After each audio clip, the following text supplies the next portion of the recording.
바다 깊숙한 곳에서 요나 1장 17절 말씀. 여호와께서 이미 큰 물고기를 예비하사 요나를 삼키게 하셨으므로 요나가 밤낮 3일을 물고기 뱃속에 있으니라. 아멘. 풍덩 풍덩. 사람들이 타고 있던 배 밖으로 무거운 짐들을 마구 던지고 있어요. 값비싼 물건들로 가득한 짐들을요. 도대체 왜 이 소중한 것들을 바다에 버리는 걸까요? 그 이유는 바로 엄청나게 큰 풍랑을 만났기 때문이에요.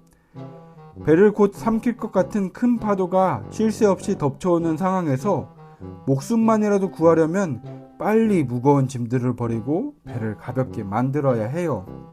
사람들은 저마다 자신이 믿는 신에게 살려달라고 간절히 기도하며 짐들을 던졌어요. 그런데 이 소리는 뭐죠? 드르렁 쿠쿨 드르렁 쿠쿨. 이런 급박한 상황에서도 느긋하게 잠만 자는 사람이 있네요. 바로 선지자 요나예요. 요나는 얼마 전 하나님의 명령을 받았어요. 요나야, 너는 니느웨로 가서 이렇게 외쳐라. 너희의 죄악이 하나님 보시기에 너무나 가득 찼다. 그 말씀을 들은 요나는 마음이 너무 불편했어요. 하나님께서 니느웨에 가서 그렇게 말하라고 하신 이유가 있어요. 죄를 지으면 하나님께 벌을 받죠? 니느웨 사람들은 큰 죄를 지었는데 하나님께서는 니느웨 사람들이 회개하고 용서받길 바라셨기 때문이에요. 하지만 요나는 니느웨 사람들이 자기들의 죄를 회개하고 하나님께 용서받기를 바라지 않았어요. 왜냐하면 니느웨는 이스라엘의 원수와도 같은 나라 아수르의 수도였거든요. 그러니 용서받지 못하고 그냥 벌을 받고 사라지는 것이 더 좋을 것 같았어요.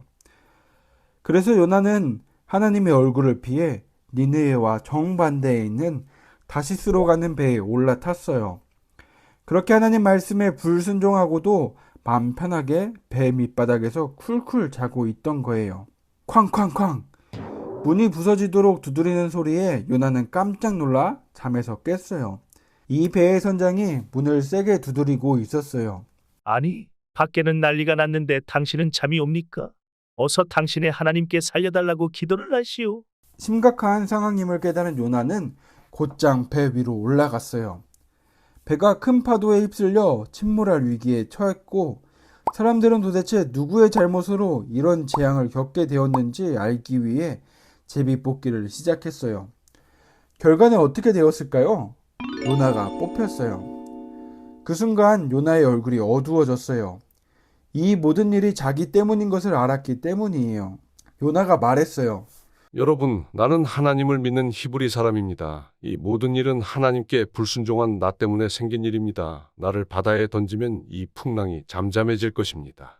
이 말을 들은 사람들은 망설였지만 더는 방법이 없기에 결국 요나를 바다에 던졌어요. 풍덩 꼬르르르. 요나가 바다에 빠지자마자 갑자기 커다란 물고기가 다가와 요나를 한 입에 꿀꺽 삼켰어요. 그러고는 바다 깊은 곳으로 헤엄쳐 들어갔어요. 요나는 하나님의 얼굴을 피하고 최대한 멀어지려고 애쓰다가 결국 이 깊은 바닷속까지 오게 되었어요. 하지만 그곳에서도 하나님의 손길은 여전히 요나를 감싸 안고 계셨어요.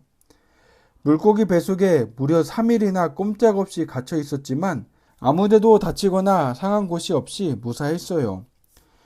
요나는 애써 하나님과 멀어지려고 했고 하나님이 계시지 않을 것 같은 큰 물고기의 뱃속에 있게 되었지만 여전히 하나님은 그곳에도 계셨던 거예요. 바다에 빠져 큰 물고기에 잡아먹힌 것이 사람들 눈에는 최악의 사건으로 보일 수도 있지만 요나에게는 오히려 가장 복된 일이었어요. 왜냐하면 그 큰 일을 겪고 나서야 비로소 요나는 하나님을 찾으며 애원하기 시작했기 때문이에요.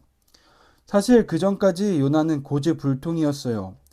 풍랑을 만난 사람들이 각자 자기가 믿는 신을 찾으며 살려달라고 애원하며 기도할 때도 다급한 선장이 요나에게 기도하라고 요청할 때도 요나는 기도하지 않았어요. 하나님께서 세우신 선지자였지만 하나님께 기도하지 않고 하나님을 피하여 멀리 도망쳤던 요나. 그런 요나가 바다 깊숙이 물고기 뱃속에 갇히자 진심으로 하나님을 찾고 회개하며 기도하기 시작했어요. 쿨쿨 잠만 자던 요나의 믿음이 물고기 뱃속에서 드디어 깨어난 거예요. 마침내 큰 물고기는 요나를 안전하게 육지에 토해냈고 요나는 하나님의 말씀을 니느웨 사람들에게 전하였어요. 결국 수많은 니느웨 사람들은 요나의 말을 듣고 여호와 하나님을 알고 회개하여 하나님께 벌을 받지 않았어요. 이렇게 하나님은 요나도 니느웨 사람들도 끝까지 포기하지 않으셨어요. 하나님은 큰 물고기를 보내 요나를 구원하셨고 또한 고집불통 요나를 보내 니느웨를 구원하셨어요. 때로는 우리도 요나처럼 하나님 말씀에 순종하지 않을 때가 있어요. 하나님보다 세상을 더 좋아해서 하나님과 멀어지려고 할 때도 있어요. 하지만 하나님은 그런 우리를 절대 포기하지 않고 늘 사랑하시는 분이에요. 그래서 큰 물고기를 사용해서라도 우리를 다시 붙잡고 끌어안으시는 분이에요.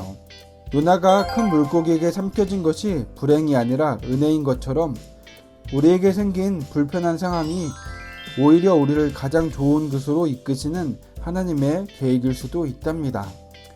바다 깊숙한 곳에서도 계신 하나님의 손길이 언제나 여러분을 지키고 이끌어 주시길 소망합니다. 함께 기도해요. 하나님, 우리 마음은 연약하여 하나님의 뜻과 반대로 갈 때가 너무나 많아요. 내가 하고 싶은 일, 내가 원하는 일만 하려고 할 때도 하나님은 우리를 끝까지 포기하지 않으시고 옳은 길로 인도해 주셔서 감사해요. 하나님이 말씀하실 때 그 말씀에 곧바로 예 라고 대답하고 순종하는 어린이가 되게 해 주세요. 예수님의 이름으로 기도합니다. 아멘.